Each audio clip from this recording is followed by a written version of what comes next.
everybody. Welcome to this week's episode of Late Night Craft Talk. Tonight's going to be pretty diverse. We've got a new subject that a lot of y'all have been actually kind of asking if we wanted to do it, and tonight we are covering bikepacking and bike touring. And we have one viewer coming on, a couple more. Y'all early tonight. And I am going to be kind of going solo for most of the show. Savea will be on, but get this. Savea's in Tokyo. She's in I think it's Disneyland, Japan, and she will be joining us for a short time at the beginning of the show to talk about her time in Japan. So, folks, we are not only going international, we're going multi like continental. We're going from halfway around the world, across the Pacific to Japan tonight to hear from Savea. That's going to be cool. So, anyway, admittedly, we were going to have to try to do another type of show, another subject this week, but unfortunately the guest had to bow out. Hello, Maya. Anyway, yeah, I'm eating snacks. We weren't able to get our guest on this week, and my co-host got sick because of that flu going around. So it is going to be me for most of the night, folks, but we've got some cool stuff. Y'all have been asking about the bikepacking and bike touring show. Tonight is the night. I have been working on this a big chunk of the day. Matter of fact, I've got two bikes all laid out, whatever I meant to say, all laid out, ready for showing it with all the panniers and everything. So, going to be cool to share that tonight. And, of course, El Presidente of the Friday Ninja Monster Hunter Squad, Maya says, hello, everyone. Please share, share, share. I'm going to do that right now by Maya's command. So, we have more people watching, tuning in. Let us know who you are, where you're from. And what you're seeing right now is bikepacking. This is actually between Shirako Summit off the I-10, about 36 miles east of Indio, heading back to Indio. And this is a trip from last February. I played on the show before. We're going to do some more right now. I need to share, and I hope you folks are doing that too. Right now I'm trying to get, I got my regular cell phone. Come on, what is this thing? I got my regular cell phone in my backyard being with the bikes. And I'm trying to get this other cell phone to work. I love technical things. Okay, come on. Work for me. I'm trying to get to the share. I hope you folks are having an easier time than me right now. Okay, there we go. Looking. Okay. Share. And I am putting down my regular. We are live for this. Usually it predicts a text, but I want to do it on this other cell phone. It doesn't work so quick. Capitalize late night. Dang, you auto correct. And exclamation point. Okay, and I have officially shared. We're good. All right, folks. Let's see what the comments we got. We got a lot of people. Oh, wow. We got quite the crowd tonight, folks. Yes, talk about bikepacking. If we have any new viewers, we got a lot of viewers right now tonight. Holy cow. We have quite the number. Popular show tonight. Anyway, so just repeat for everybody that's just coming on. I am flying mostly solo tonight. My co-host got sick, my guest co-host. And Savea, the regular host, will be tuning in a little bit toward the beginning of the show from Tokyo, Japan. And talk about her trip so far. She's been out there almost a couple of weeks. She'll be coming back in a few days. Gonna be cool. Okay. Apparently I missed the freeway. And guess who just joined us, folks? I'm bringing her in right now. Savea is here from Japan. She's tuning in from, if you're on West Coast time, it's, getting toward 10 o'clock. Savea is at 3 p.m. tomorrow, Saturday afternoon. Hello, Savea. Am I visible? You're visible, but we haven't started the show. We're still in the 10-minute countdown. We still have 5 minutes to go. Okay, cool. Are you at Disneyland?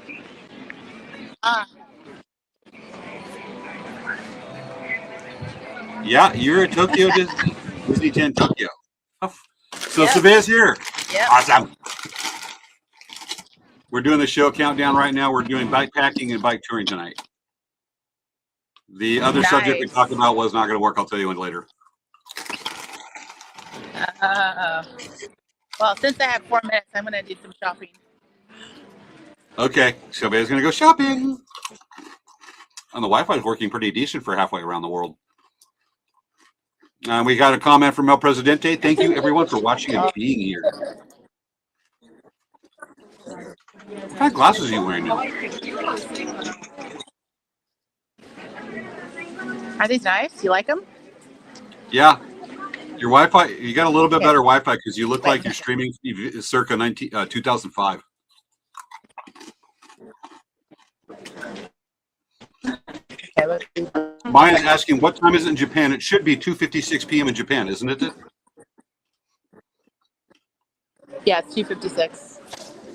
You like these ones? Since you're in tomorrow afternoon, can you tell us Like what the these ones? future's like? These are actually really cute. Are those Disney glasses? Are The those mouse glasses? future, it is going to, yes, they are cat glasses.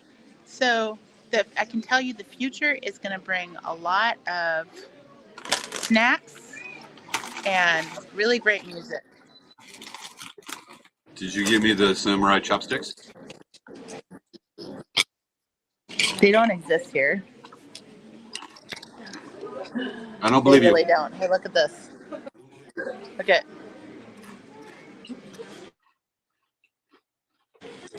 You like these ones? I'm seeing that. We'll let the audience decide here in just about 3.5 minutes. Just to answer a couple questions from the audience, we have some new viewers. Hello, Cowboy, watching from YouTube, and Glenn Baker, GHB. What's going on here? This is a talk show we have every Friday. We started 5.5 years ago. We'll do our mission statement here in just a couple minutes. Right now, we got a countdown until we start our show. For the new people that have, I'm watching Savannah. For the new people watching on tonight, we are talking about bikepacking and bike touring and how you can get into it, and start your own adventure. And that's what we're seeing on our countdown screen right now. We have a lot of viewers tonight, Savannah.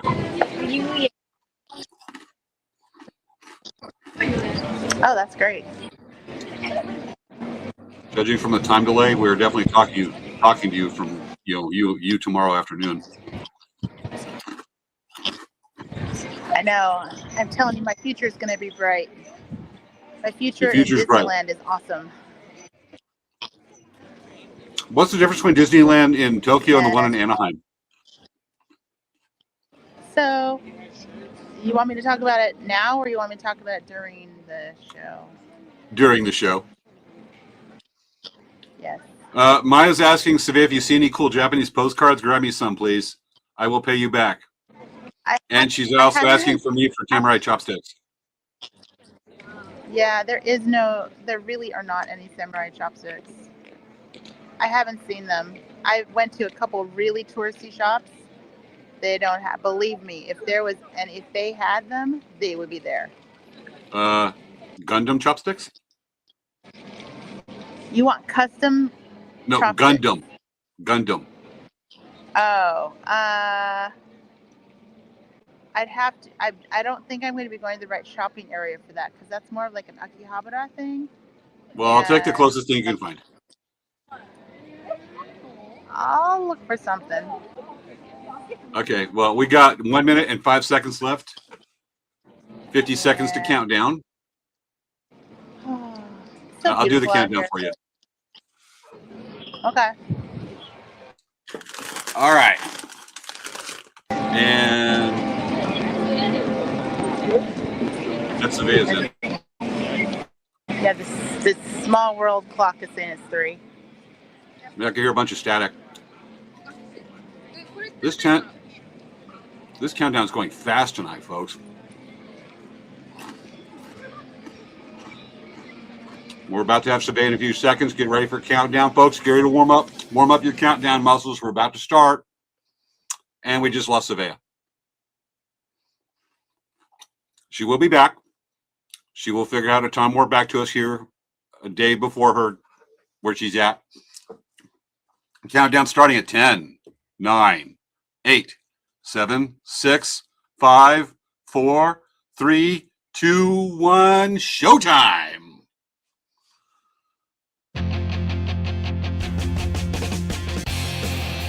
It's time for Late Night Craft Talk with hosts Savea Kamori-Yang and James Hermes. On this week's show, bikepacking and bike touring. Why can't a bicycle stand up on its own? Because it's too tired. It's time to start the show.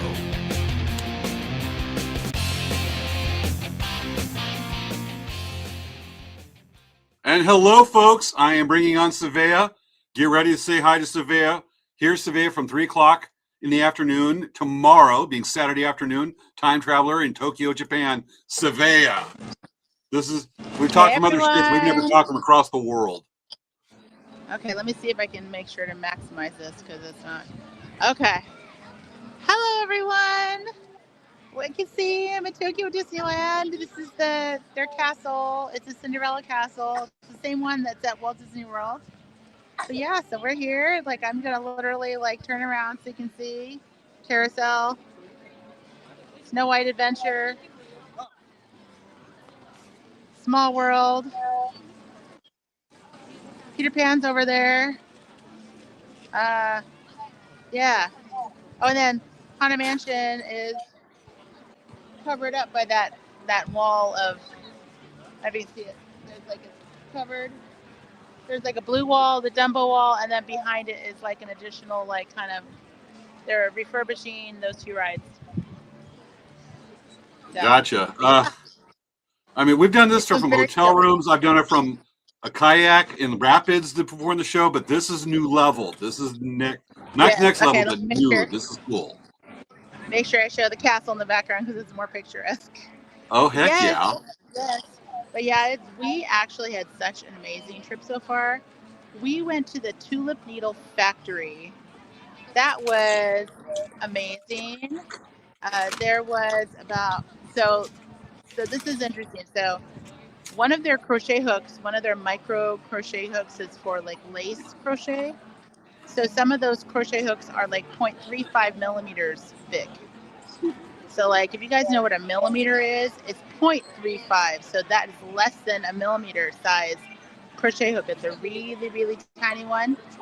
It takes them 27 times of grinding down the point. They have to go 27 processes of going through grinding it down to a very, very fine point. It's amazing. We saw the annealing process, how they harden the needles. We saw the process of them plating the crochet hooks, and they plate the pins. We saw them injection molding the crochet hooks with the silicone handles. We got to go to their factory. They make micro probes for semiconductors. So I have a sample I can bring you guys. I can show you guys, but it's such a cool place. And I mean, it was amazing. Every single person in the factory had this little speech they prepared. It was really nice. And they don't get a chance to speak English very often, so they wanted everyone to practice speaking English. So that was kind of nice. And everyone, all of the owner, all of the family that owns the company, super duper nice, very nice people, very, very down to earth, nice people. And we went to the Toho bead factory, and we met the CEO, and the CEO personally gave us a tour of the Toho glass production and how it works. Very cool. I mean, I don't even know how it could have even gotten better. I mean, I love coming to Disney. Disney is my favorite. And we did go on the Beauty and the Beast ride, which was really awesome, right? But those two experiences of those tours was just phenomenal, just amazing. I can't wait to share everyone. We couldn't take pictures in the factory naturally because there are, they have a lot of proprietary machines, and so they don't want people, they don't want anyone to take pictures of the machines. So I mean, that's makes sense. It's a proprietary thing that they developed at their location. But it's been amazing. We've had an amazing time. Lots of yummy food.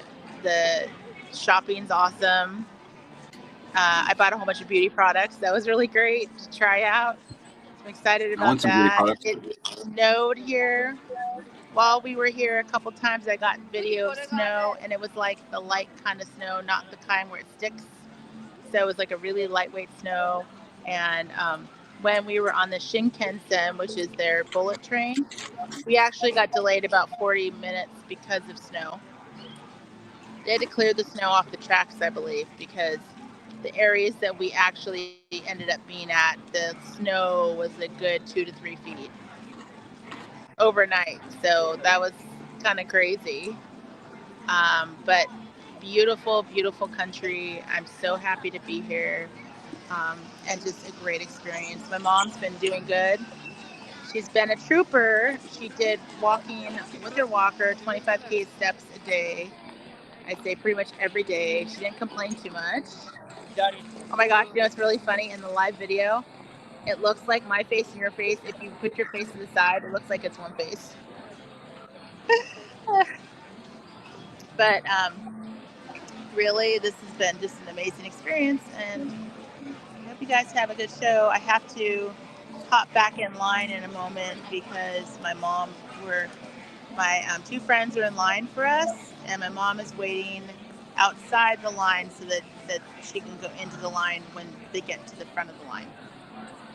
So, Well, thank you for tuning in from to us in your past. yeah, I know, right? Across But the ocean. I know.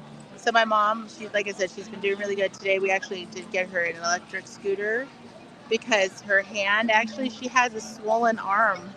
I think it's because of just putting her weight onto the walker, and it put pressure on her wrist. So she has like a sore like forearm, and she's had this before.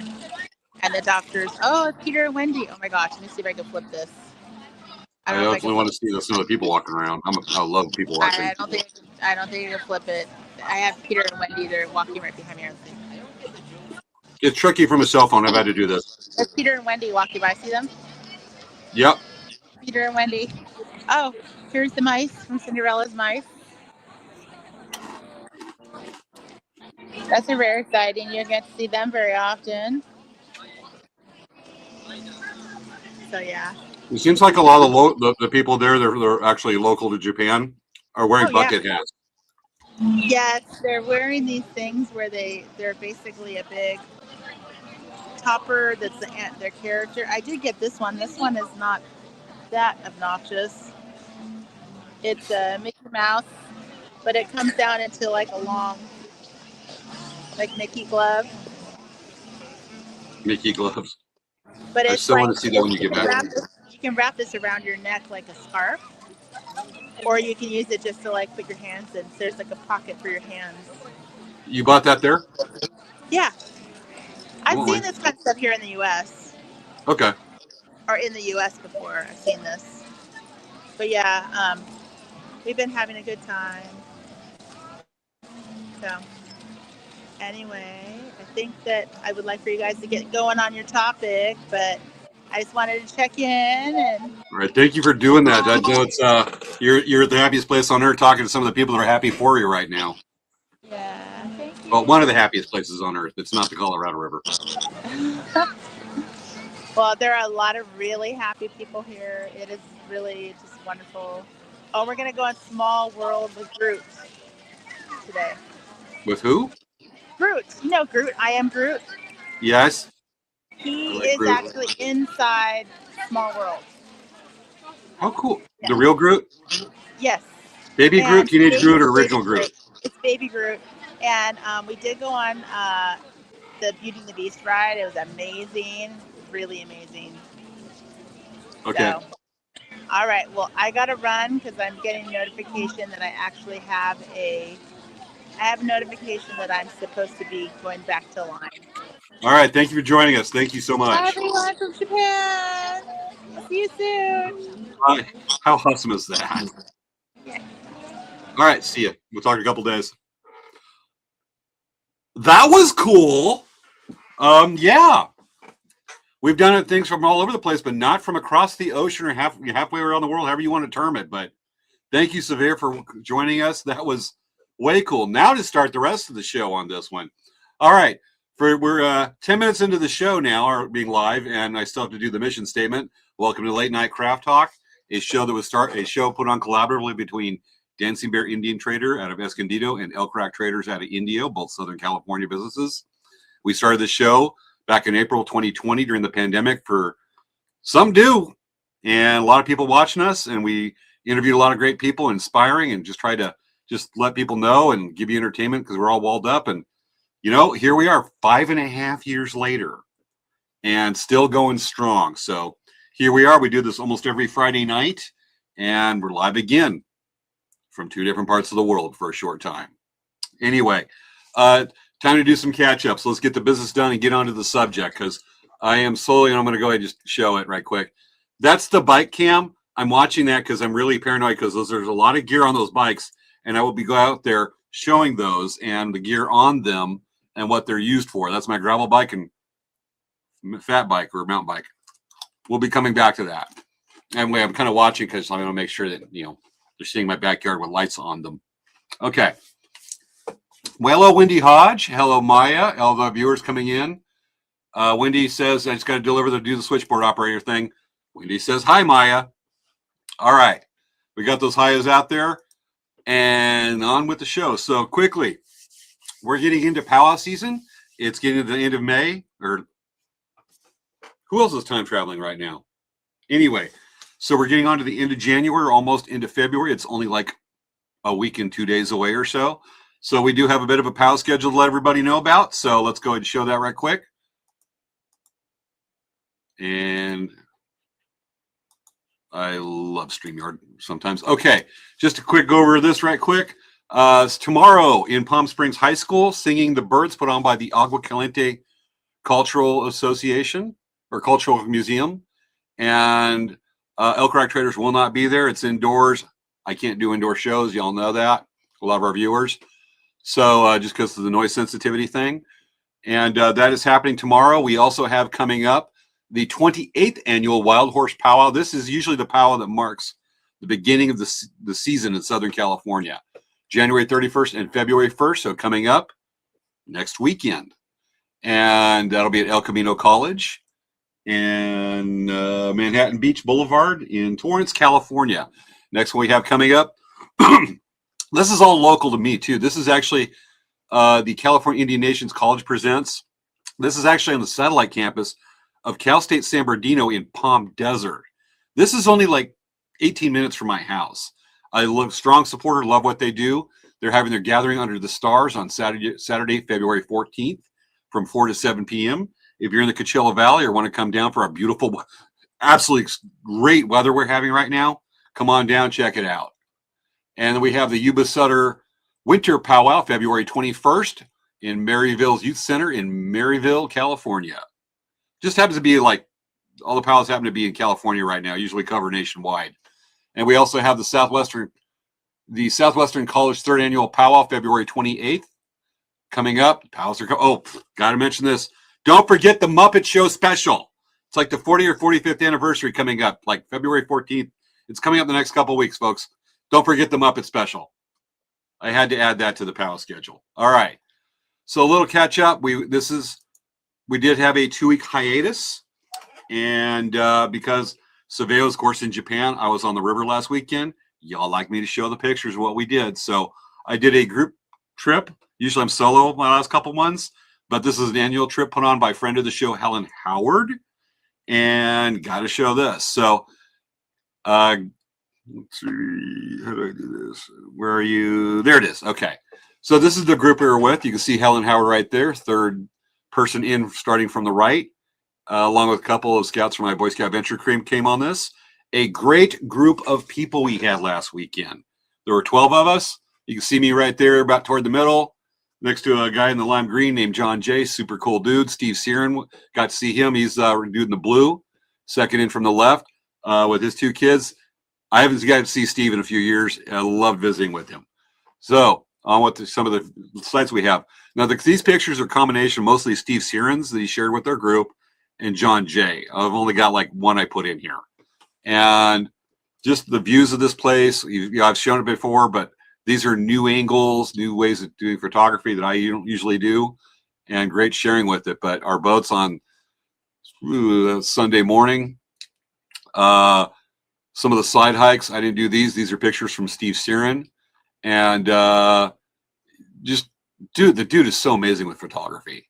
He's a real estate photographer up in Los Angeles. If you want to look for somebody, message me. I'll get you his information. The dude is amazing with photography, and he kicks it with real estate photography. Picacho Peak in the distance right there. Another side hike we did with our group. And the stars out there are amazing. It's a clear night. You're guaranteed to see the Milky Way. And that's our group fire on Saturday night at a place called 4S, right along the river. You can see a fuzzy picture, but you can see the Colorado River right there. And just to share a couple more, that's yours truly right there in the picture on the left, looking at a seep, forming a small pond in an oasis. This is about 2.5 miles from the Colorado River, up a canyon that we had to hike to, and just neat sharing that, because you hike through this desert, there's nothing, and then boom, Slot Canyon, oasis. We call it burro oasis because we saw a lot of burros on the way. We always see burros over there. And amongst the wildlife we did see were lots of burros. And they're all over the place. You will not necessarily see them on a trip, but you sure as heck will hear them in the morning, at night. And a couple sightings of those. And that's the pictures we have. Just a quick update on the medical career for me. New thing. So usually I go out and I talk about new street medicine, and I have never mentioned the group I volunteer with. Got to finish this business. We're on the good stuff. I wanted to share that. Okay, don't have a picture of it.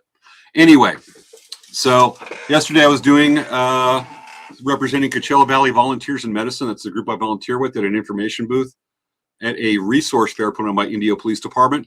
First time I've ever done that. I've done information booths, but not like that. Not usually involves scouts, or most of the time business or outdoor or recreation activities, where I usually show. First time I ever used business equipment to show resources for people that are underinsured and not insured. And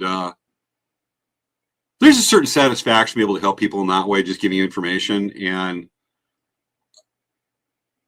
it was cool. I really enjoyed it. Got to meet some new people from other volunteer organizations that help people that are economically disadvantaged, and really cool, but fun story from that.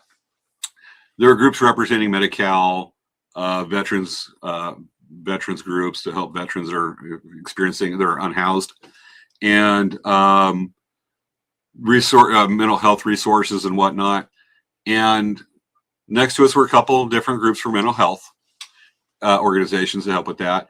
But you can always tell the medical people, because it was staffed by a person that's a third year medical school, myself, and another person like myself that's looking to do a PA school in the next couple of years. And we started talking medical stuff. All right, y'all, just hold your stomachs. We're talking medical stuff that includes, dissection, injuries, open wounds. We started talking about that, and just our general conversations. What we have in common, we're doing that. And the person next to us that was listening to our conversation throughout the day had this look on their face. So I don't think they were a fan of our topics. Anyway, fun story to share from that yesterday. All right.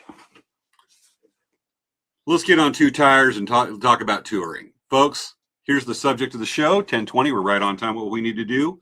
So I'm going to talk about, in tonight's show, y'all been requested, this is probably our most requested topic from y'all for the last few months, is bike packing and bike touring. So I'm going to be talking about giving just the basics about this, and then what the differences are, what you need, and then we will go over and look at those bikes in my backyard right now, all lit up. So let's get on the topic here. Bike packing and bike touring. First of all, a little background right quick, so y'all can understand what types of bikes I'm talking about. This is a gravel bike. It looks like a road bike, but it's got slightly wider tires. And the front fork, that thing that's holding the front tire right there, the frame, those are called front forks. They can be made of carbon. They're designed to be take shock, and they have kind of definitely wider tires, maybe 2-inch tire, up to 2-inch, 2.25-inch tire, which is really wide. While a regular road bike will have narrow tires. And there's not as many gears right there where the pedals are at, called cassette, front cassette. And the gearing's slightly different. They're designed for taking on rougher conditions and even light off-road, light single track. Not crazy sand and stuff, but that's a gravel bike. You see those little screws around it? Those are called attachment points. A little more background. This is a road bike. You can see those skinny tires, and you can see all those different gearing and stuff like that. The different little, different rings right there on the front and rear cassette. Different gearing, much more gears. So you can see the difference in the road bike. The handlebars are called drop bars. And this is a mountain bike. That's primarily what I ride until the last few months when I got the gravel bike. So you can see it's got front shocks. This one is full suspension. It's actually got a suspension for the back. So when you're on really rough terrain, it won't rattle your teeth or break your back as quick. And it's got a much wider tires. Like my mountain bike's full suspension, it's got 2.5-inch tires.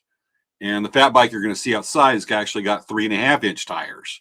It's designed for snow and definitely sand. All right. Now that we got that out of the way, bike touring. So this is the bikes used for bike touring. Those things on there, you can see my bike on the right, another setup on the left. Those things are those bags hanging from the front, and the front tires and the back are those big sacks are called panniers or panniers if you want to say it correctly, but USA, we say panniers. And then stuff on the back rack, there's a rack over the tire that the panniers hang from, panniers, whatever.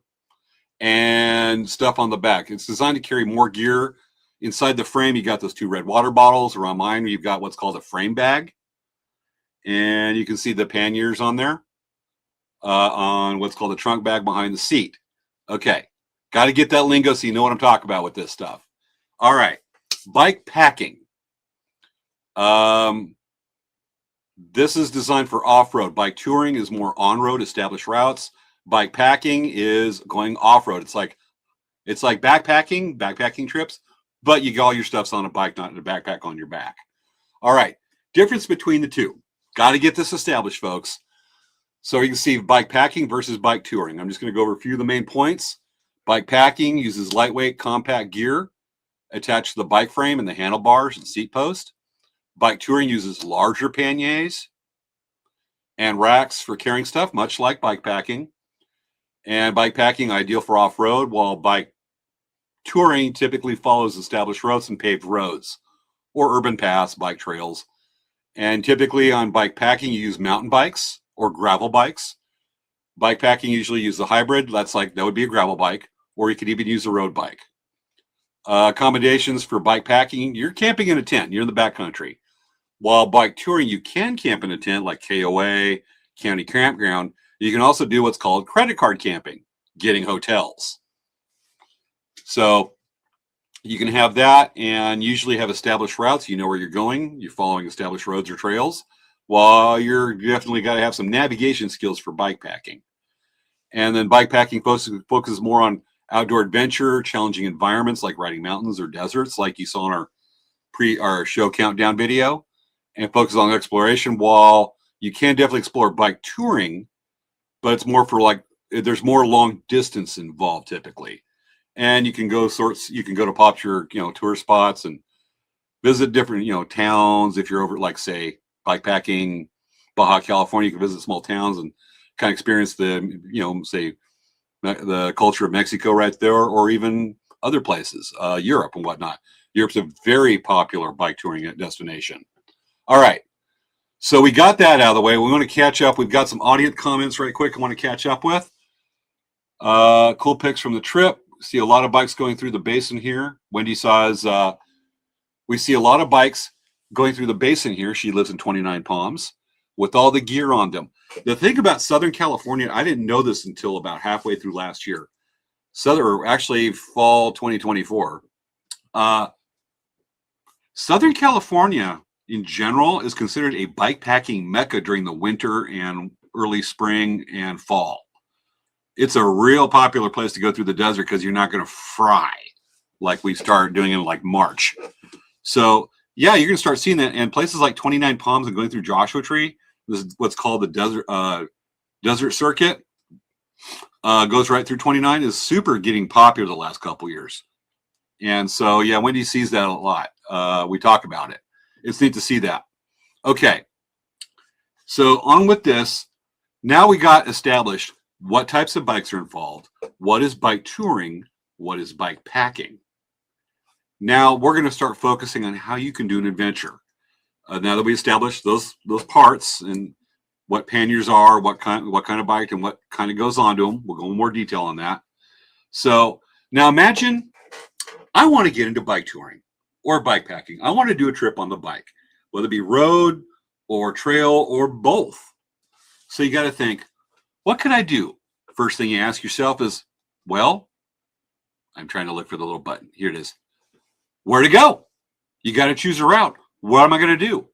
When I did my first trip, it was actually, and I've talked about it, I actually brought a pack raft and strapped it to a mountain bike to it. And then when I got to my destination, I strapped the pack raft, folded it up, and strapped it to the bike. I had a hybrid trip. But my second bike packing trip, I went from Joshua Tree, Choya Gardens, all the way back to my house here in India, about 75 miles. And that was my route. So what you want to choose is you want to go bike packing, and you want to know if it requires advanced navigation skills. You definitely need to have flexibility. I definitely hit a lot of problems and, from due to inexperience, my first few trips. Bike touring benefits from well-documented routes that we talked about, but both of these types can be done as an overnight or multi-day trip, locally or an extended trip. I'd recommend, if you're just getting into this, you want to do it locally, you can just ride to a county park. You can ride to a place that's got primitive camping. Give it a try.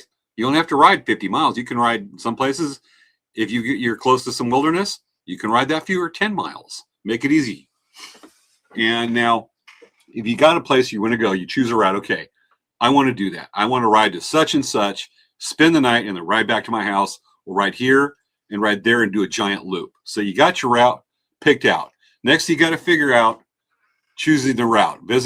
You got to do the planning. Where to go, choosing a route. Okay. That was supposed to be a different slide, but we'll go with it. Visit websites that specialize in bike packing or bike touring routes to help you choose one to go, or ones that you know are established that you've seen, to learn more about it. If you want to get more there's questions you don't have and you want to get firsthand knowledge. A lot of times local bike shops will have employees that know about this because they love bikes and they do this themselves. Been there, done that with the local bike shops where I live, to the point that they roll their eyes when they see me come in sometimes. But ultimately, just pick a destination and just start planning what you need to go to make it happen. And remember, if you can walk or drive there, you can also take a bike. So don't think, oh, that place is too exotic, but I can hike there. Well, the trails allow it because it's got multi-use trails. Take the bike. Just pick a place and figure out what you want to do. And now with that comes planning. This is the slide I thought I was going to have. Now, choose the right style for your goals, whether you need to go with a touring setup or a bike packing setup. Bike touring, you can take more gear. It's considered, a little bit longer. You can take a little bit more luxuries, more clothes, whatnot. Bike packing, you're limited. You're going to have to go with a kind of pretty much a minimal setup. And then route selection, research, training, and preparation. Don't just put the bike together and just go, let me do this right quick. Don't just put the bike together and just go off and do it. You need to practice your setup. When I did my first bike rafting trip, I was riding 10 and 20 mile days around town with all this stuff on it. People were like, what? All this stuff. I was riding the same loop, bike trip, bike pass and whatnot with all this stuff piled on the bike. I don't know what my neighbors thought of me when I'm riding out of my neighborhood 3 or 4 times, sometimes 5 days a week, just practicing to make sure that I don't have what's called epic gear failure. Where, like, say, a pannier comes loose or this comes loose when you need to tighten and go, whoops. And that's why you're close to home and you have somebody to give you a ride back if you really have epic gear failure. So with that, going back here, look at training and preparation. Train for the trip you want. If there's a lot of hills to climb, practice climbing hills. There's definitely a technique to it. And then ultimately, the most important stuff, your safety and your logistics. How do I get back home? What do I do when I get there? Where can I refill on water? Those kind of logistics. And, like, do I need to have the bike shipped someplace? Can I be driven back? What's there's a ferry involved, whatnot. Those are the kind of things. Or even the hotel you go to, if they allow bikes, or if you have to keep, they can bring in your room, or if you keep it outside. If he keeps it outside, I'd get pretty insecure about theft. So there's that. All right. Next thing we will look at is gear. What the heck do I bring on these trips? Well, if you've ever gone camping, here we go. If you've ever gone camping, you don't want to bring your stuff that you use to go car camping. A big ice chest is hard to fit on a gravel bike with fresh sticks and stuff. There's tricks with soft side coolers, but that's more advanced stuff. So, you want to take definitely stuff that's designed for backpacking equipment, because you're backpacking with the bike, whether it's touring or bike packing. So with that, here's actually a picture of all the stuff that can fit on the bike. This is more for bike packing, but a lot of the equipment's interchangeable. All that stuff fits on this bike. Now, this one doesn't have panniers on the back. It's got what's called a saddle bag. Those can be, folks, sorry, I'm going to do metric. These can be 5, 10, or even 12 liters. They stick sometimes way out this back. It's the latest thing with bike packing. That way you don't have to mess with panniers. It keeps kind of a narrow profile if you're running single track, which is a really narrow trail, because so the panniers won't be hitting bushes and stuff. If you have panniers, the bike's wide, you could be hitting bushes. Narrow setup, that's makes it a little more, a whole lot more aerodynamic. But you got the bike rack, and I'm going to bring a little mouse right here. Well, you won't see the mouse. You got a bike rack, safety equipment. You can see the pad, the drinking bottles, first aid kit, all that stuff you need for camping. And you can see the frame bag on there. And to the right of it, you can see another style frame bag. And all that stuff, camera equipment, all that. Now, that's what you use for bike packing. Seat covers, rain covers. Let's just say clothes aren't real extensive. You might have 2 changes of clothes, and that's it. Okay. Got to catch up on comments. From Wendy Hodge. I don't know about gear failure, but I'm pretty sure I'd have knee failure. One reason I got into bike packing is because I started getting into trail running, and we'll get to Maya's comment here in a second.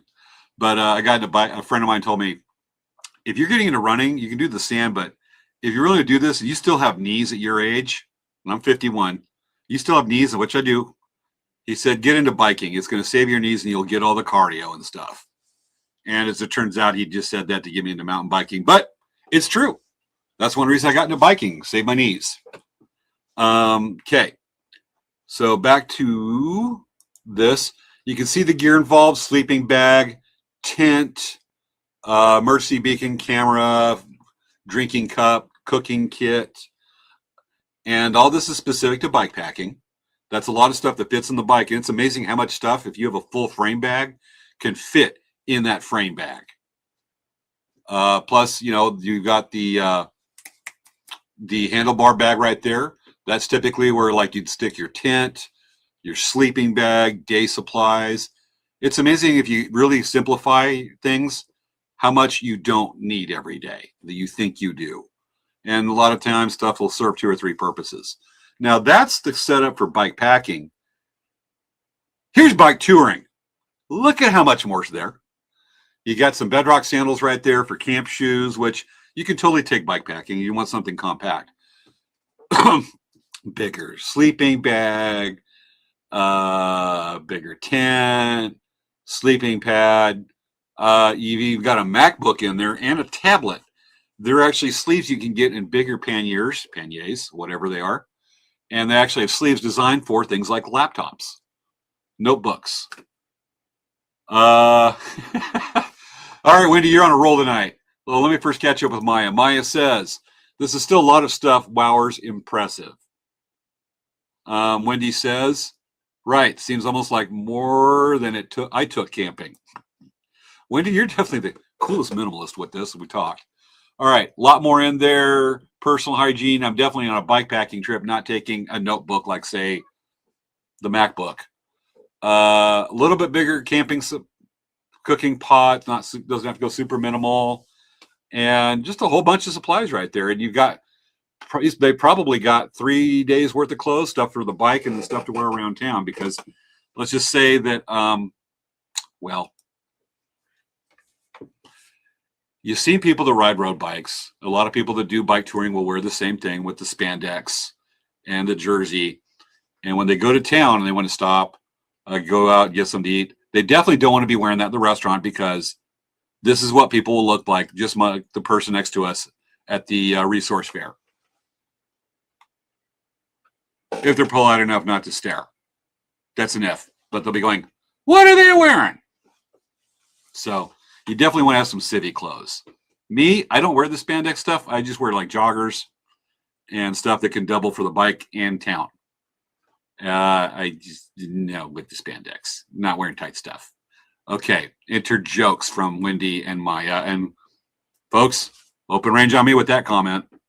Okay, back to the stuff for bike touring. A lot more gear, more comforts, longer distances. You're assuming you're going to be out a longer time. You can take a little more utensils, personal hygiene products. You don't have to go near as minimal. And it's amazing how much stuff you can fit in slightly larger panniers for bike touring than you can the smaller panniers or even the C-post bag for bike packing. And we are just slamming through the presentation tonight. Okay. We have tips for success, but we're going to come back to that. Now I am going to go right here, and you've seen some of the gear. I'm going to go over the setup, show a little bit what I have. I'm going to give myself about a 10-minute limit here. Folks, set your timer. When I go out to my backyard to what's called the Bike Studio Cam, when I do that, set a timer. Let me know when 10 minutes is up, because we've got 23 minutes left in the show. So with this, I'm going to bring in the bike cam, and I'm going to shut this off. Give me a few seconds. I'm going to go outside, and we're going to go look at those bikes. I didn't think the resolution would be like that, but we'll go with it. All right, folks. I'll be out in the bike cam in just a few minutes. Okay. First, the first of the jokes about me and spandex. I don't know about that, but pretty sure I've seen pictures of you and spandex. Wendy, we're talking. All right. I know there's going to be more. I won't be able to see comments too much while I'm outside with the Bike Studio Cam, but I'm heading out there now, folks. See.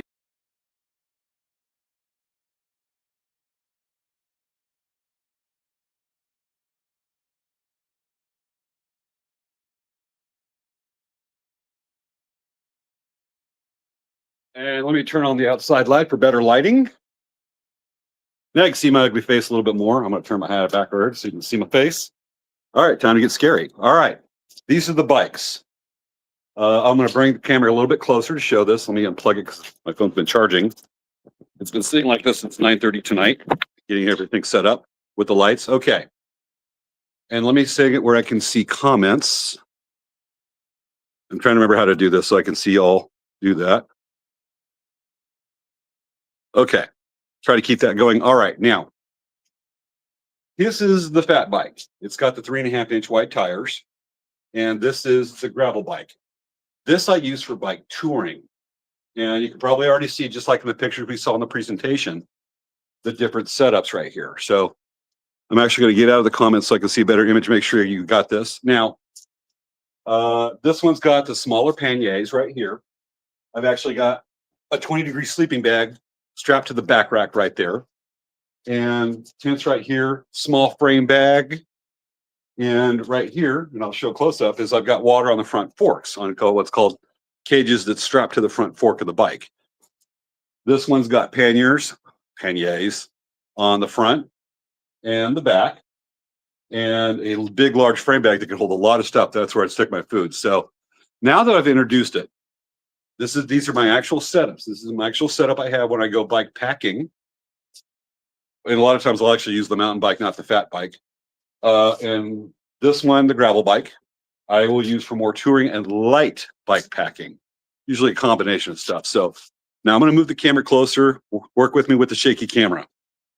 I don't have like multi-angle stuff where people can see these things.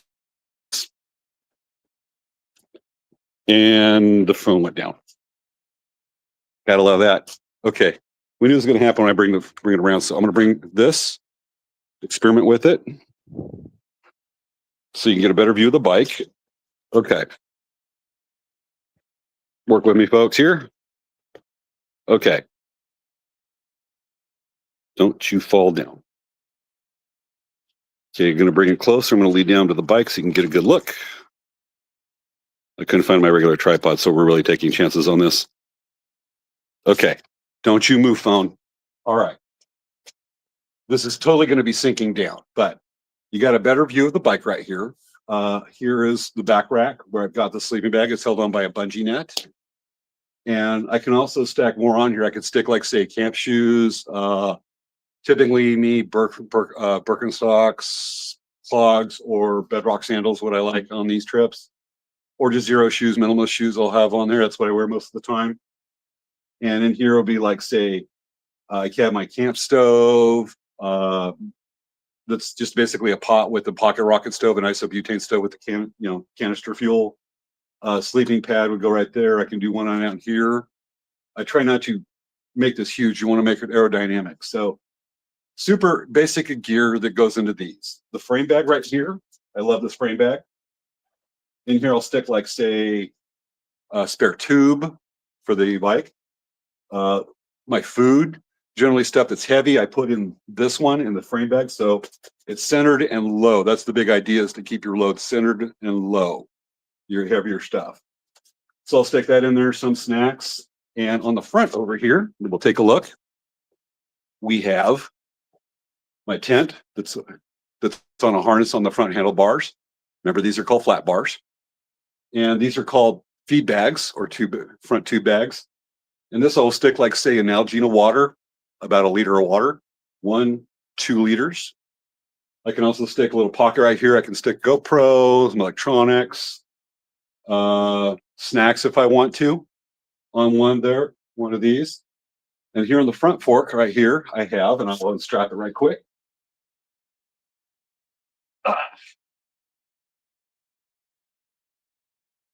Try not to have the bike fall over. It wants to. With this, I have these on each of the front forks. And this is 1.5 liters. Sometimes you get brave, you can do 2 liters. So I would be able to carry, bikepacking, I could carry one. This would be the equivalent of 3 liters with one of these on each side of the front forks. 3, 4, 5 liters. That's 1.25 gallons of water. Well, let's see. 4 liters to a gallon. So that's 4.25. Well, 1, 2, 3, 4, 5. 5.25 gallons. Well, 1.25 gallons of water right there. That's enough for about a day, day and a half. And plus, if I was wearing a Camelback backpack, which I was going to have out here, but it's still my house, that's another 3 liters. But when you do that, you want to plan your stops around where water's at. And we're out in the desert, you better plan well. A lot of times I'll actually go to some places and drop off a gallon of water, what's called a water cache, so that I have a place to resupply. If I don't do that, I'm in trouble out in the desert with nothing to drink and make no tea. Anyway, so I can actually carry as much as 5, 6, 7, 8 liters. That's 2 gallons of water. That's actually like 18 pounds of water, 16 or 18 pounds. That's a lot. And that's not common bike packing. You want to make sure you have some reliable water sources. But if you don't, that's what you got to do. But this tells you what kind of weight this can take and how you distribute it.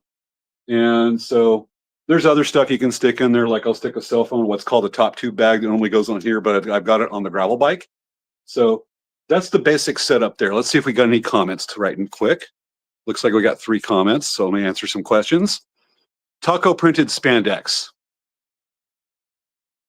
Caroline, don't give me ideas that will give Wendy like 2 years worth of ammo against me. And we also have, I would probably forget which bag on the bike I had stuff in. That happens a lot. Once you get a routine down, you remember this is on the left, this is on the right, panniers, and then you got to remember to put those panniers on the left or right. It is a constant problem. Whatever you want is going to be at the bottom of a bag. That's just Murphy's Law.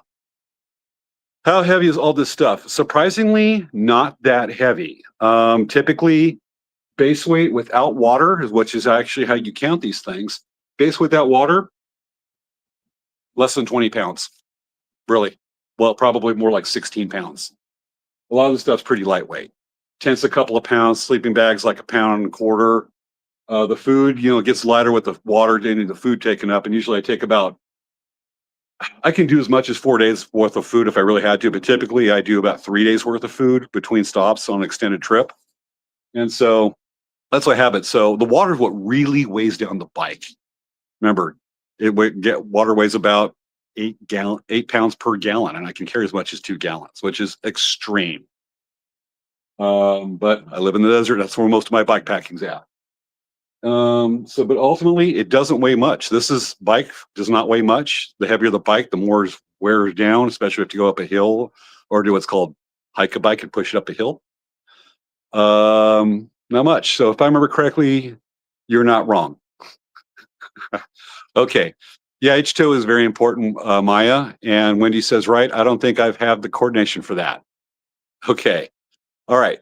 Now that we've looked at the basic setup that I have right here for the mountain bike, specifically, remember this is a fat bike. This is designed for sand or snow. We haven't any snow this winter. Next, we're going to take a look at the gravel bike and that setup right there. So let's move over. Don't tip over, camera. Don't tip over, camera. Okay. And it tipped over. Let's try to do this a little better. It might cooperate. It's going to cooperate. Okay. All right. Here's the setup for this one. I've got the back rack right here, which is the thing that connects right here to the back frame right there. It's got the attachment points. Remember, gravel bikes typically have a lot of attachment points for touring. And these are the panniers. This is called a trunk bag right here. This is actually all one piece. These will fold up into the side of this, and I can just carry around as one bag. Typically, these panniers are actually a bit small for bike touring. I would actually get bigger panniers for this, which is my plan. But as is, these bikes are set. I could ride these off tonight and go on a tour the way they're set up right now. All I have to do is just switch around some gear, because a lot of my gear between touring and packing is pretty interchangeable, mainly tent, cooking setup, and stuff like that. But in here, I'd have like a pad, sleeping bag. It would be if I'm touring, I typically don't need a heavier sleeping bag like the 20-degree bag, because I'm not going out like up to the mountains and stuff like that. So a little bit lighter, but I have a little bit more clothes. The frame bag typically, and I love this frame bag. It's huge. This one is actually got a zipper on one side to stick I'll stick books, some printed material if I have to, but tent poles. In here is just one big pocket. This just goes right here. And in here I would stick probably food, because food tends to be heavy. Some electronics in here like that to keep it safe from any rain or moisture. And this is called the trunk. This is actually pretty spacious right here. I could stick as much as a liter container of water. If a collapsible container, I can do 3/4 of a liter in here.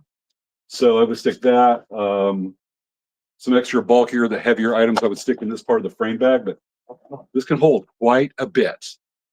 And this is called the top two bags. Typically, I'll put snacks in there, Cliff bars, power bars, whatnot.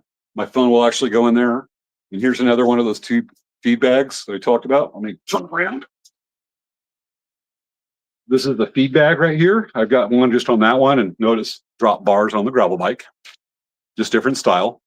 And right here is actually my trail mix that I take out riding, because I did about a 60-mile ride today, and I'm doing a 30-mile ride tomorrow.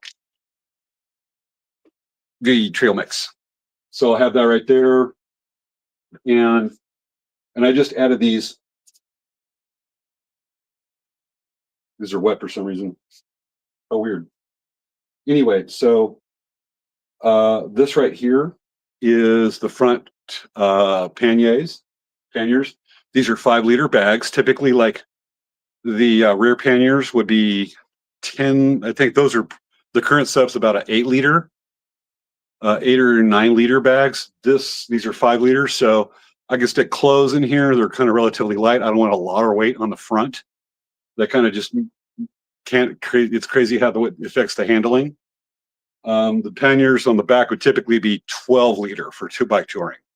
Bigger, you can accommodate more, obviously, because you kind of want to take more. You got those luxuries. And what's nice about these is like typically the back panniers will pop right off. Again, that's all one piece right there. But with these, all I have to do is this, and they pop right off. I can take them to camp. If I'm going to a hotel room, it's got straps. I just carry them as one thing. Super easy.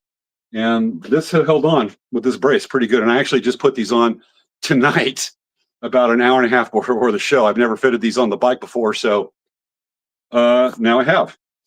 What is that? Wetness. Anyway, so that's what I have on this. A bit holds more, but a bit more convenient you can take and packing ability with the gravel bike. I don't have it on here right now, but I would have the handlebar bag, which I would stick cameras, stuff I need during the day, snacks like that. I might stick my trail mix in there and use that for extra water. I can carry water down here. And actually on the stern here, or at the back, it's not a boat, I've got a drinking bottle. I can haul water right here, just from the strap right there. So, and I can actually hold water back here. I can stuff some right there. I can do another drinking bottle on a container right here, just right there. That's called the lower frame. The actual name for it, not leaving it right now. But that's the setups I have for the 2 bikes for bike touring. Let's go back to the studio. I will end this part. And I'll be back. Give me a few seconds. All right.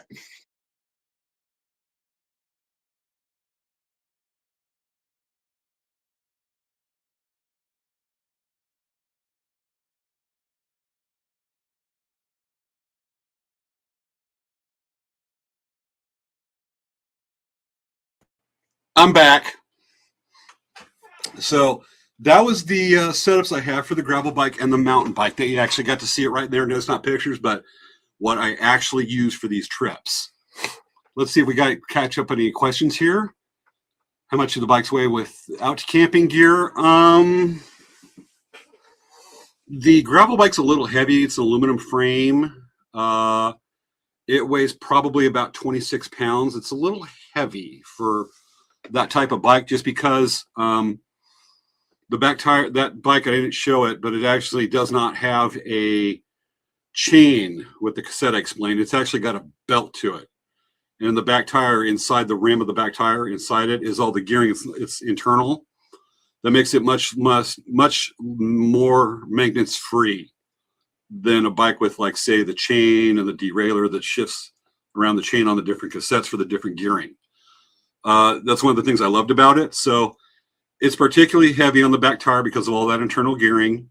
So about 26 pounds for the bike. The fat bike weighs, I've never really weighed it. Carbon frame, I would guess probably around 14 to 15, 16 pounds. And the full frame mountain bike I have is probably about 24 pounds with everything on it. So most of your road bikes, the more you pay, the lighter they get. But, you know, there's a thing called $100 per ounce. For every ounce you save, you spend an extra 100 or more dollars. At one point, there's a breaking point. Some of these bikes can cost upwards, if you get real fancy bikes, high end, they're costing over $5,000. It's crazy. Some will go for 15. At what point is there too much?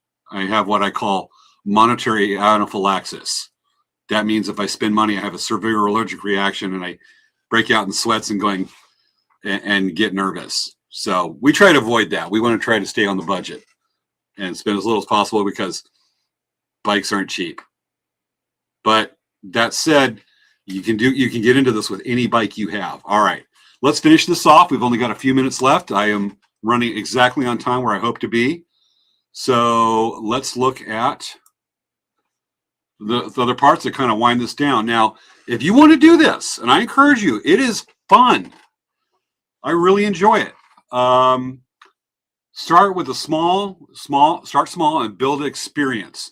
Don't do what I did and just go off the middle of the desert down the Colorado River with a raft, because that trip during Thanksgiving 2024 did not go to plan.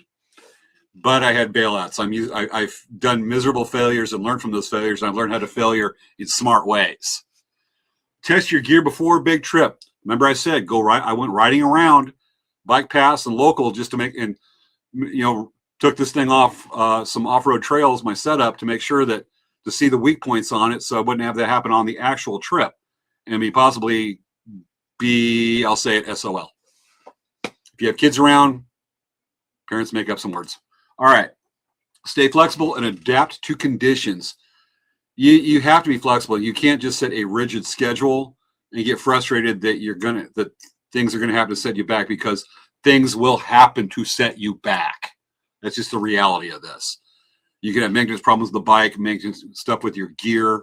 Hopefully not epic gear failure, but you just have to roll with it. And didn't mean to make a pun right there. All right. Connect with the bikepacking or bike touring community for advice and support. Visit those bike shops. There are a lot of places have clubs that do this, and you can learn from them. And for some resources I encourage you to look at bikepacking.com. I have scoured the heck out of that site when I first got into this. Still do. Adventure cycling for your bike touring. REI's got people that do this, they're knowledgeable, and they can give you great advice. Local cycling clubs. Let me add bike shops. Local bike shops, not just an REI, can be great advice. And on YouTube, and these are the people I look at the most on YouTube, and let's call it YouTube University. Look up Ryan Van Duzer, Global Cycling Network. They're more about bike touring, but Ryan Van Duzer does both. He does mostly bike packing, and he does some neat stuff, and he offers some great advice. And another one that's not real well known, but I kind of like his cynicism, but he really does some good sage advice that's really grounded, that's very pragmatic, is Everything's Been Done. That's the name of the guy's channel, and he presents things in a pretty unique way. So that's the advice I recommend, the online resources for bike packing. Now, why would you want to get into bike packing? It sounds tempting. You're probably thinking, yeah, that's really cool. Let me see. We got just enough time. This is why you do it, and you got to roll with it, because it's something you can experience, and that translates much like my kayak trips, that it's moments like this that you get to experience. These are from my previous trips. You get those what I call moments of affirmation, moments of just a distinct beauty of the moment that you're there and the time. And it's because of your mode of transportation that you do this. And I'm going to give you a moment of Zen. Those are the destinations you can go with the bike, but then sometimes you have just an amazing experience being on the bike. I'm going to show you a clip from, let's see, 2 different trips, and I'll explain it while it happens. But again, moment of Zen. Be patient. This video is about a minute long, but imagine being in the moment with this moment of what I call that moment of beauty, that moment of affirmation. And I call this moving at the speed of observation.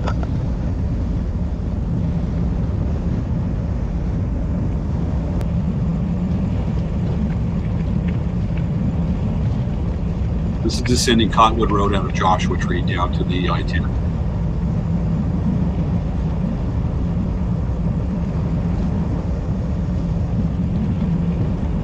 You in the road, the beautiful desert.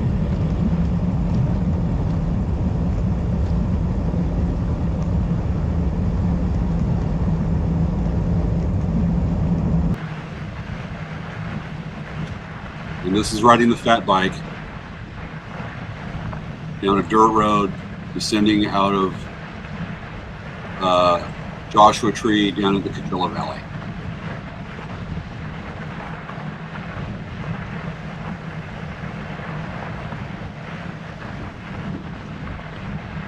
Just knee and the crunch of the sand. And that's what I call, folks, you're not in a car going down, you're moving down just you and your own power, gravity right there taking you down a hill, but it's just you and the moment. And that's what I heard. This is not an original quote, but I absolutely loved it when I heard it, that with touring on a bike or packing on a bike, you move at the speed of observation. You move slower, you see things. And those two are two highlights. Those two clips are two highlights of my trips. And that's what I have. Why you want just a brief overview of how you can get into bike packing or bike touring. Ultimately, you don't need to go get a specific bike. The bike you have is the bike that will work. And there's a lot of truth to that. Just don't go over ambitious with the environment and try to take a tricycle down that road in the middle of the desert. That might be a bit much. But just to get the touring and light stuff going, easy stuff, the bike you have is the bike will work. And you don't need to get all these fancy panniers, spend a bunch of money. You can go and just throw stuff in a backpack, a hiking backpack, adapt what you got. It's amazing what you can do with some silicone straps, what's called viola straps or whatnot, and what you can fit to your frame. And that's the real old school way to do it. And just to make sure you like it. You don't have to spend a lot of money to get into it. You just got to have a good sense of adventure. And with that, that's my presentation. I'm going to catch up. We're 2 minutes into overtime. I'm going to catch up on viewer comments. And let's see, we have, it's heavy, but it looks very sturdy. Yes, the bikes are pretty sturdy, especially road and gravel bikes. They're going to take more of a pounding. They don't have the shocks. So they got more rigid frames. Mountain bikes are going to have more forgiving frames on that one. Where is your next journey? Let's see. Maya asks, where is your next journey for you and your bike? I got short trips because I got school right now. But seriously, I'm looking at taking a train up to Idaho or North Utah in July for 2 or 3 weeks and go touring up there and take the pack raft and go bike rafting again. It's just so awesome. That's where I'm looking at. I don't know where my next big trip was, but I'm looking at doing a couple weeks somewhere in Idaho into Utah. Don't know how this will work yet. Still planning it. Still getting ideas. I will be doing Little Purdue Canyon, some pretty adventurous and ambitious overnighters in Anza Borrego, Anza, and what's called Little Purdue Canyon near where I live. The descents from Joshua Tree National Park over the course of about 9 miles, 4,000 feet. And I also have to climb that. I'll probably be doing that in late February or early or to mid-March. So magnificent, breathtaking. And then we have the last comment from Maya. Are there other people bike riding with you or others on that trail? There are people that do those trails. The one I did from Scirocco Summit north of the 10 down to Indio is not a common bikepacking route because it is very difficult. The deep sand, you have to have a specific bike. It is a very difficult overnighter, and I learned that. You can have those magical moments, but I call that trip a $50 trip. I wouldn't give you $1 to repeat. And I've done it twice. I'm a fool for that. I still enjoyed it. All right. Great show, James. Thank you for putting in the work for an informative show. Thank you very much. Now, folks, that's what we have. If you have any questions, shoot me an email, shoot me comments with that, because I know a lot of our viewers see this after we're live, so I can't answer your questions while we do this. But hope you enjoyed it. And now you know a little bit something about it and why I am attracted to it, why I find it so amazing. And hopefully you do too. And with this, Maya says, are there other people that go with you?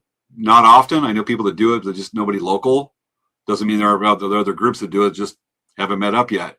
But if any of our viewers are interested and like it, get into it. You got a riding partner right here. Okay.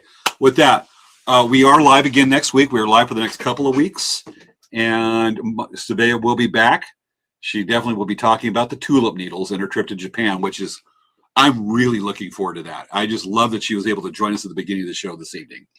So we are live. Sabea and I will be both back here live in one place. We have a couple ideas for the show because we might have to move the one we were supposed to have this week to next week. It's going to be awesome. But again, thank you for watching. This has been this week's episode of Late Night Craft Talk. And now I got to find I can't preload some of these videos. So I actually have to go over to the file and actually look for and play the closing credits.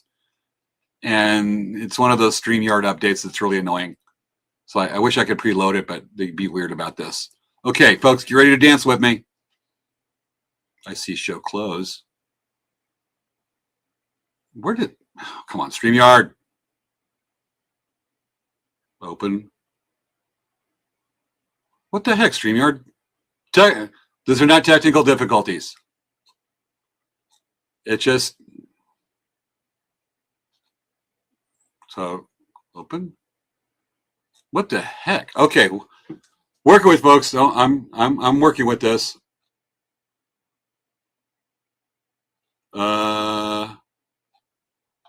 Okay, here we go. All right, folks, get ready to dance with me. Sorry about that delay right there. StreamYard did another update. They do this weekly, and yar. Okay, get ready to dance with me. We'll see you next week. Thanks for watching this week's episode of Late Night Craft Talk. Where's the... Okay. We're going to bring that. We're going to play it over here. Okay. 2 over. Now we can dance. Hey, little frustrating. Yard.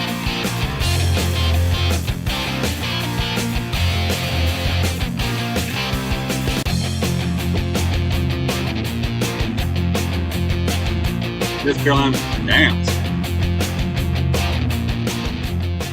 And usually this is the part where Savannah starts shaking her head no because Jar Jar Pickles is on. So we're going to give you, we're not going to deny you that experience. I will be Savannah and James. And this is Jar Jar Pickles. No. This is it. No. Yes. No. Yes. No. Ew, I don't like Jar Jar Pickles. And James like, you're too judgmental over this 12-year-old jar of pickles. Not breaking this open. See you all next week.